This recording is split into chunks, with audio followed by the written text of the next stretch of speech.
આથી હું ભરતભાઈ ઠાકોર જણાવું છું કે ગુજરાત ભાજપ પ્રદેશ અધ્યક્ષ જગદીશ વિશ્વકર્મા દ્વારા બનાસકાંઠાના સાંસદ જ્ઞાનીબેન ઠાકોર વિશે જે સાડીના પલ્લોમાંથી સીટો ખેંચી આવું જે નિવેદન આપવામાં આવ્યું છે, આ નિવેદન અયોગ્ય અને અશોભનીય અને નિંદનીય છે અને આ જગદીશ વિશ્વકર્મા મહિલા વિરોધી માનસિકતા ધરાવતા હોવાનું એમના આ નિવેદન પરથી સ્પષ્ટ થાય છે.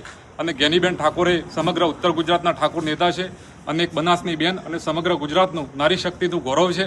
અને જ્ઞાનીબેનને પોતાની જાત મહેનતથી પોતાની રીતે પ્રયત્નોથી એ પોતે નેતૃત્વ તરીકે મહિલા નેતૃત્વ તરીકે ઉભરી આવ્યા છે અને આ પ્રકારના બિનજવાબદાર બેજવાબદાર મહિલા વિરોધી નિવેદન કરવા એ બિલકુલ અયોગ્ય છે. અને જો જગદીશ વિશ્વકર્મા આ જ્ઞાનીબેનના નિવેદન વિશે જો માફી માગે તો સારું છે, ન માગે તો આવતા દિવસોમાં વધુ અમે આક્રમક એમનો વિરોધ પ્રદર્શન કરીશું. ગુજરાતના પ્રદેશ પ્રમુખ જગદીશ વિશ્વકર્મા દ્વારા જે જ્ઞાનીબેન ઠાકોર વિશે સાડીના પલ્લુ જેવું નિવેદન આપવામાં આવ્યું છે, તે ભાજપના પ્રદેશ પ્રમુખ દ્વારા જે આ નિવેદન આપવામાં આવ્યું છે, ભાજપના નેતાઓની આ માનસિકતા દર્શાવે છે. આ નારી સન્માનનું, નારી શક્તિનું અને સમગ્ર ગુજરાતના ઠાકોર સમાજનું ઘોર અપમાન છે.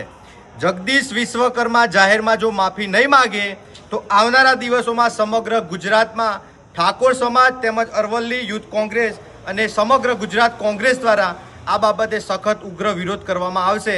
અને આજે આ બાબતે અમે અરવલ્લી જિલ્લા કલેક્ટર સાહેબને આવેદનપત્ર આપવા માટે આવ્યા છે.